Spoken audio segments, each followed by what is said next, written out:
Hey guys, welcome back for another video. We got a good one prepared today. What we'll be doing is we'll be going over all of our NFL games for week 10 of the 2024 NFL football season, but we'll be mainly focusing on the best bets. That's going over all the bets for all of our week 10 games, the money lines, the spreads, the over-unders. Make sure you hit that like button. Make sure you subscribe. If you have any comments, please drop them below and I will respond.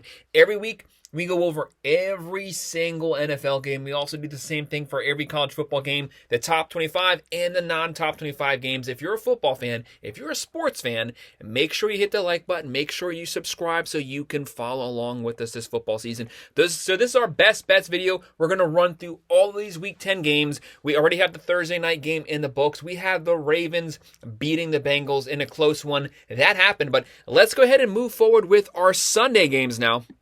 Kicking things off on Sunday in Munich at 9:30 a.m. on the NFL Network, we have the 2-7 New York Giants versus the 2-7 Carolina Panthers. Who's going to get the 3 wins first? This is a battle of the 2-win teams. Two 2-win teams representing the United States. We did not send them our best, but this game is probably going to be a close one. We have the Giants 6.5-point favorites here. The over-under is 40.5. The Giants come in here with a 66.4% chance to win this game. They're going to be led by Daniel Jones. It really doesn't matter who the Giants roll out at the quarterback position. They're going to have problems getting first downs and moving the ball. But thankfully for them, the Panthers have a god-awful, the worst defense in the NFL. But Bryce Young was capable of getting them their second win this past weekend. So they do have some momentum. Can they keep that momentum going forward for back-to-back games? Right now, the Giants are averaging 15.4 points per game, throwing for 191.4, running for 114.7. They're giving up 22.4 points per game.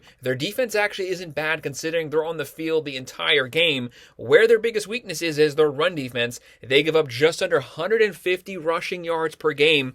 And the Panthers actually have a pretty decent run game. Right now they're averaging 16.3. They throw for 176.6, but Chuba Hubbard having a really good season at the running back position, but their defense gives up 32.6 points a game. The worst defense statistically in the NFL. They give up over 600 yards of offense every single game. How is Bryce Young going to do here? Spotlight is on him. Can he get them back-to-back wins? The Giants, though, Tracy Jr., Neighbors is a legit wide receiver number 1. Can Daniel Jones consistently get him the ball this game? I have the Giants winning this one. 23-20, lower scoring. So I'm going to go with that plus 6.5, but I am going with the over. And then we're moving on to our Sunday game at 1 p.m. on Fox, the 2-7 New England Patriots versus the 4-4 Chicago Bears. Right now, the Bears are the favorites, 6-point favorites. The over-under is 38.5. The Bears have a 72.7% chance to win this game with New England. Obviously, they're in search of their third win. They're going to be going with Drake May. He's been banged up a couple times this season, but actually having a decent rookie season, closing in on 800 yards, 6 touchdowns, 4 picks. And the Bears are going to be going with Caleb Williams. Had an awful game one, only had 93 passing yards, consistently got better after that game because the offensive line started to hold up, started to buy him some time to vertically push the ball down the field. But the last 2 weeks, he's actually played really bad. He has to get things on track at some point. He's closing in on 1,700 yards, 9 touchdowns, 5 picks. And looking at the team here, the Patriots are averaging 15.7 a game, throwing for 153.8, running for 111. Their defense gives up 24.1 points a game. The Bears have a really good defense. They have a top 10 defense. They do average 21.5. They throw for 182. They run for 113. That defense is giving up 18.5 points a game. That defense has to get them on track. They had the Hail Mary loss. Then they lost this past weekend. They need to get back in the win column. They don't want to drop below 500. They do have a very talented team, but it's that defense that they should be relying on. That's what's going to get them their 5th win right now. Looking at the Patriots, they have Stevenson, they have Hunter Henry, and the Bears, Williams, Swift, Odunze, Moore. They have the better playmakers on offense. They have the better defense. They can't drop 3 straight. I have the Bears winning this one. 24-16. I have them covering the spread, and I'm also going to go with the over. And then on Fox at 1 p.m., we have the 6-2 Minnesota Vikings. They're riding hot right now. Minnesota's been having a really strong first half of the season, obviously replacing J.J. McCarthy with Sam Darnold. He's really stepped up so far this season. They are slinging the ball down the field. They have a top 10 offense. They have a top 10 defense. A really good pass rush. They're going to get a lot of pressure on the Jags right now. Right now, the Vikings 6.5-point favorites. The over-under is 43.5, and the Vikings have a 59.6% chance to win this game. Sam Darnold, he's closing in on 2,000 yards, 17 touchdowns, 7 picks. Trevor Lawrence, who has played better probably the last 3 to 4 games, but it's the turnovers at the most inopportune time in the fourth quarter. That's what's cost him the last 2 games. He has to play smarter with the ball in crunch time in the fourth quarter on his final drives. Right now he's closing in on 2,100 yards, 11 touchdowns, 6 picks. Like I mentioned, the Vikings have a top 10 offense. They have a top 10 defense. Right now they're averaging 26.1 points a game. They throw for 222. They run for 114, but that defense is only giving up 18.8 points a game. Only 81.9 yards given up on the ground every game. This team has a great run defense, but they also get a lot of quarterback pressures. Trevor Lawrence has shown when he's under pressure in the fourth quarter, he's had costly turnovers the last 2 weeks. That's what's cost him the game. The Vikings want to imitate that this game. They want to force him into making some mistakes. Right now, the Jags are averaging 21.7. They throw for 207. They run for 113. They have a bottom 3 defense in the NFL, giving up 28 points a game, 264.3 yards through the air. That's a bottom 5 secondary. The Vikings have the weapons. Darnold, Justin Jefferson, they're going to be able to push that ball down the field, and they also have Jones at the running back position. But the Jags actually don't have a bad team. They have a good young wide receiver core, Thomas Jr., Kirk, good wide receivers, but we need Trevor Lawrence to play a clean game here for the Jags to be able to beat playoff-bound Viking. The upset can definitely happen. This is the type of game that the Jags would actually win, the game that they're not supposed to win, but I'm going to go with the Vikings to win this one. 28-21 to just barely cover that spread, and I'm also going to go with the over with this one as well. Then our next matchup we're looking at on Fox at 1 p.m. We have the 6-3 Atlanta Falcons. Their passing offense is cruising high right now. They'll be playing the 2-7 New Orleans Saints. The Saints got out to an early run this season, 2-0. And maybe they were averaging 45.5 points a game, and then the bottom completely fell. They've dropped 7 straight games. They do not have Olave this game. Derek Carr has been banged up, but he's back as the starter. So basically, Carr, Kamara, without Olave, that's a massive loss here. The Saints do not have a bad roster by any means, but they cannot play a complete game on both sides of the field the same game. Right now, the Falcons are coming in here 3.5-point favorites. The over-under is 46.5, and the Falcons have a 51.8% chance to win this game. Saints could potentially get the upset here. Like I said, they don't have a bad roster, but it's getting everyone to show up the same day on Sunday. With the Saints, they fired Dennis Allen. They have a lot of changes, coaching staff changes, major players being out. And for the Falcons, they're lighting it up right now. Kirk Cousins is closing in on 2,400 yards, 17 touchdowns, 7 picks. Carr's closing in on 1,300 yards, 9 touchdowns, 4 picks. The Falcons are averaging 24.6 points a game, throwing for just shy of 250 yards per game. They run for 118. Their defense gives up 24. Saints offense has fallen off massively since that first 2 weeks. They're averaging 23 points a game. They're giving up 25.4 points per game. Their defense is actually a lot better than that, but it has not shown statistically on the field. The Falcons are just loaded. Cousins, Robinson, Algier, London, Mooney, Pitts, multiple weapons, multiple ways they can beat you. Passing, running. There might be some opportunities for the Saints to score here, but without Olave, that's a massive loss for those deep passing situations. I have the Falcons continuing to roll, winning this one 28-20, covering the spread, and we're also going with the over. And then at 1 p.m. on Fox, the 4-4 San Francisco 49ers versus the 4-5 Tampa Bay Buccaneers. Both teams have been really banged up this season. The 49ers probably have the best top-to-bottom roster in the NFL when they're healthy. That's the big question mark. Will they be healthy this game, or at least healthier this game? Right now, the 49ers 6.5-point favorites. The over-under is 50.5, and the 49ers have a 53.3% chance to win this game. The Buccaneers are really banged up. Obviously, they have one of the deepest wide receiver cores in the nation. They're experienced veterans. They're down Evans. They're down Godwin for the season. That's massive losses for Baker Mayfield, who's actually leading the NFL in passing. Godwin was leading the NFL in receptions. He's out. That loss has to be expected to rear its head here. San Francisco is not a bad team. McCaffrey might actually be playing this Sunday. That would be a massive addition to have him back. Mason's having a great season. Now add in the number one running back in the NFL. Takes the offense to another level. It should add a lot of energy also to this offense. Right now, Purdy, he's averaging 2,200 yards, 10 touchdowns, 7 picks, and Baker Mayfield, 2,400 yards, 23 touchdowns, 9 picks. He continues to score even without his experienced veterans, but at some point, not having those guys has to rear its head. Right now, San Francisco, they average 26.3. They throw for 253.4, run for 159. Their defense gives up 22.8 points a game. Tampa Bay, they average 28.8, a top 5 offense. They throw for 250.8. They run for 127. Their defense is giving up 26.8. They give up just under 260 passing yards per game. Look for San Francisco to be going vertical here a lot. They have the weapons, even with Ayuk out, Jennings, Mason, McCaffrey, Kittle, Debo, multiple ways they can beat you. I expect a big game from their offense. They win this one 26-17. They cover the spread, but we're going to go with the under.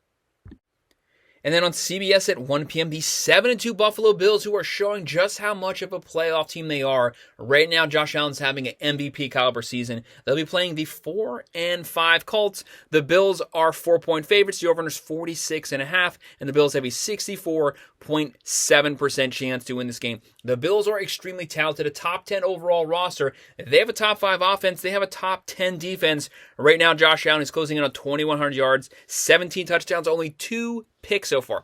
That is massive for Josh Allen. This guy's a gunslinger, loves to force the ball, loves to make big plays with his arm. He can also scramble, but he's taking what the defense gives him this season. He's not making very many mistakes because he has a run game and they're playing solid defense. So he can lean on that and just do whatever the defense gives you. He's more than capable of making the defense pay. And obviously the Colts are going to be going with Flacco, closing in on 900 yards, 7 touchdowns, 2 picks. I said the whole season it should be Flacco over Richardson because Flacco opens up the offensive potential because he can stretch the ball down the field, which is going to open up some run lanes for Jonathan Taylor. And Jonathan Taylor can also catch the ball out the backfield.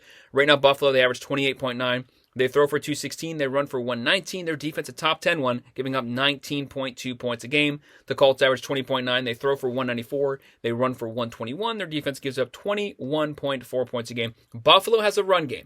They have Cook, Shakir, Coleman. They added Cooper. That's the veteran that you need for those third and long situations. And for the Colts, they have Jonathan Taylor. They have Pierce. Flacco could make this game competitive. First 1, 2, maybe even 3 quarters, but the Bills should be able to pull away fourth quarter. I have them winning this one 28-20, covering the spread, going with the over. And then at 1 p.m. on CBS, the 5-4 Denver Broncos, who do have a playoff caliber defense, they'll be playing the 8-0 undefeated reigning Super Bowl champs, the Kansas City Chiefs. Right now, the Chiefs are favorites, 7.5-point favorites. That spread has been slowly coming down. The over-under is 41.5, and the Chiefs have a 76.5% chance to win this game.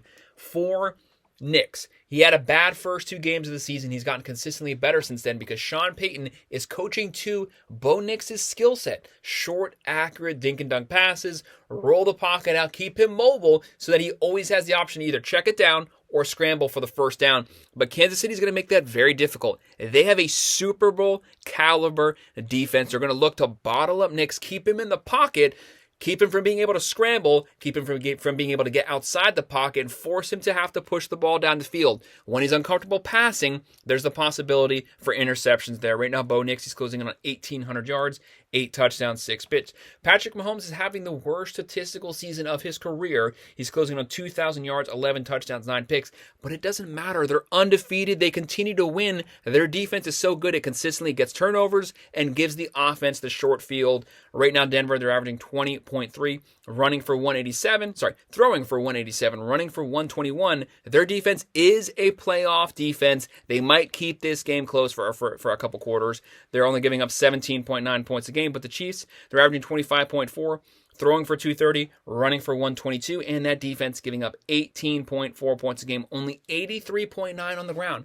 Like I said, Kansas City's rush defense, keep Nix in the pocket. Do not let him escape the pocket. Force him to throw. Kansas City will have a good game on the defensive side. That will thus help the offense. They win this one 27-17. They cover the spread. We're going with the over. This next one's going to be a really fun one on CBS at 1 p.m. The 6-2 Pittsburgh Steelers. Mike Tomlin's talented defense here versus the 7-2 Washington Commanders, who have a top 5, a top 3 offense right now. Right now, the Steelers, they've taken on Mike Tomlin's personality. Obviously, they play special teams.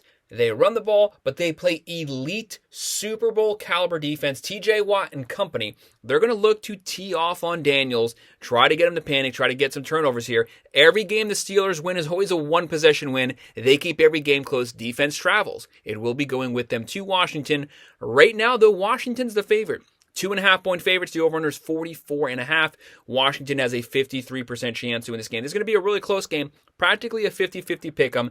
Steelers are going to be rolling with Russell Wilson. They have Fields in the backdrop here. Russell Wilson closing on 600 yards, 3 touchdowns, 0 picks. And Daniels having a rookie of the year season so far, closing in on 2,000 yards, 9 touchdowns, 2 picks. And he also has 4 rushing touchdowns to add to that. This is a very multiple type of offense for the Steelers, averaging 23.4, throwing for 190, running for 138. But the defense only gives up 14.9 points a game, only 90 on the ground. This is a Mike Tomlin defense. Can they keep Daniels in the pocket? Can they keep him from pushing the ball down the field? Can they control Robinson Jr. on the ground? Right now, Washington, they're averaging 29.2, throwing for 228, running for 164. This is a very balanced offense. They're averaging about 400 yards of offense every game. Their defense giving up 21 points a game. But expect a steady dose of Harris and the Steelers running the ball downhill for those third and long situations. They have Pickens. Washington has a lot of weapons too. But can they keep the offense off the field by running the ball, thus running the clock and playing defense? Keep the ball out of Daniels' hands. I have the Steelers winning this one 23-20. So I'm going with the plus 2.5 here, and we're just slightly going with the under. Steelers win a lot of very close one-possession games.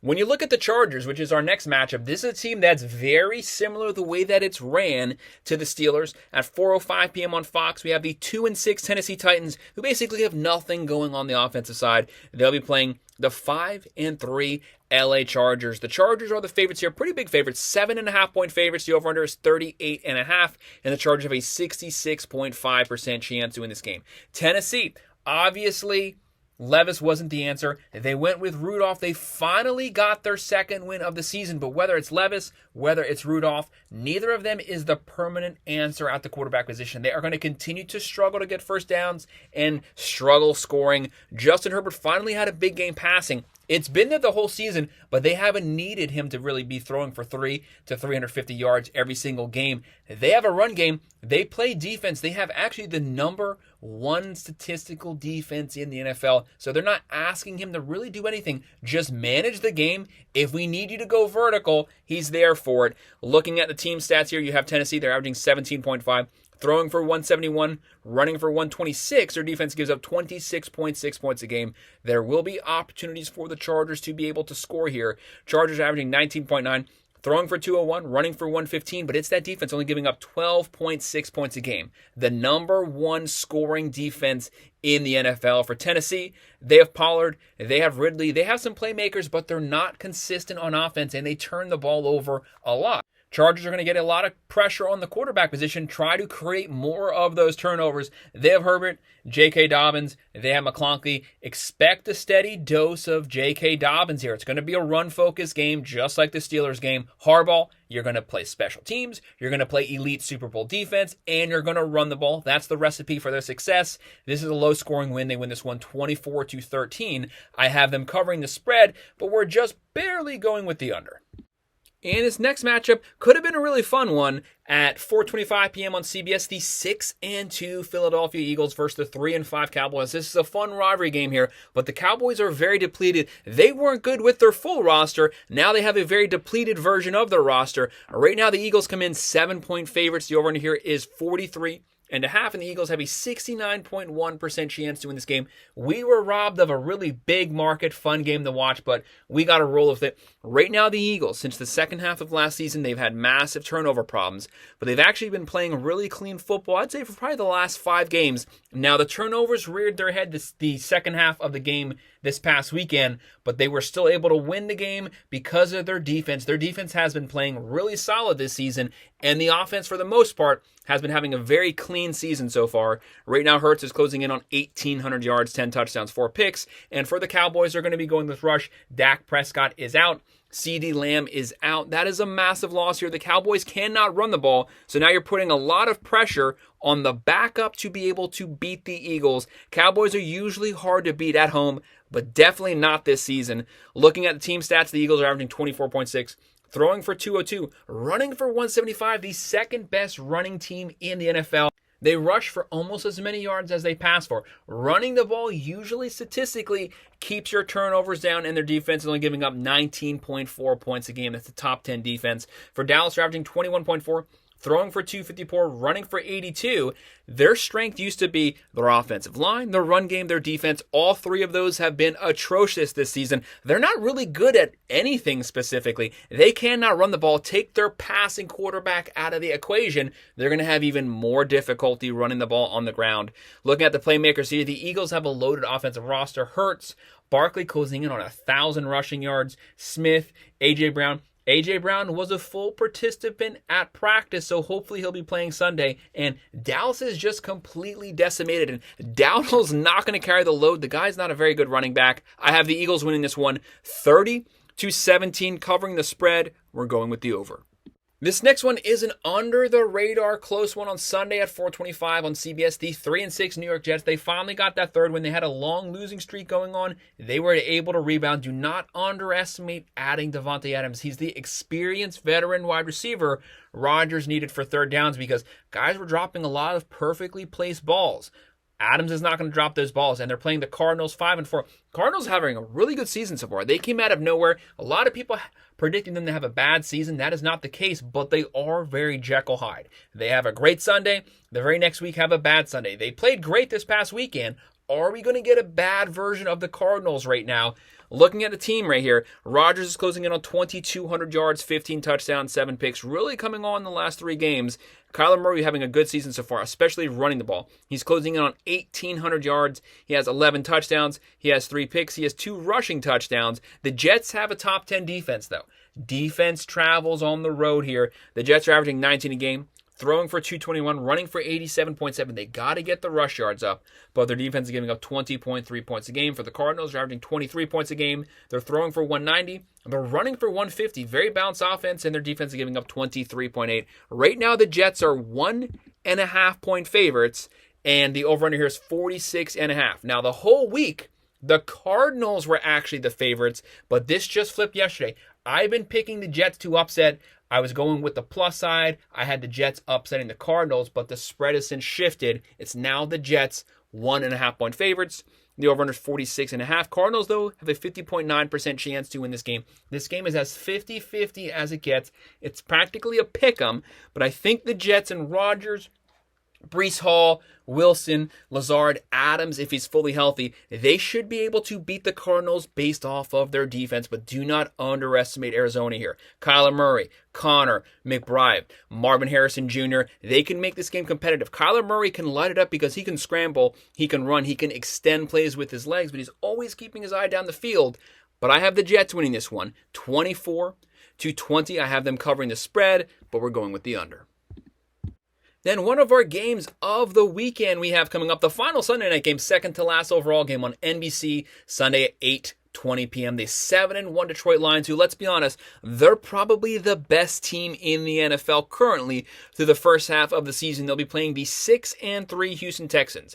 The Lions, they have a great roster. They have a top 5 offense, top 5 defense. Well, they actually have the number 1 offense as well as a top 5 defense, and they are getting after it. They have a loaded offensive roster, but Houston is more than capable of keeping up with you blow for blow, score for score, but it's the Lions who are 4-point favorites here. The over-under is 50 on the dot, and the Lions have a 61.6% chance to win this game. Goff had a sloppy first 2 to 3 games, completely back to his 2023 version. He's closing in on 1,900 yards, 14 touchdowns, 4 picks. Stroud closing in on 2,200 yards, 11 touchdowns, 4 picks. The Detroit Lions, the number 1 offense, are averaging 32.3 points a game, throwing for 217, running for 153, and only giving up 18.5 points a game. A very well-balanced team. They can beat you multiple ways. Offense, defense, passing the ball, running the ball. The Texans are averaging 22.3, throwing for 222, running for 126, and their defense is giving up 22.2. They did lose Diggs for the seasons. Nico Collins has a high probability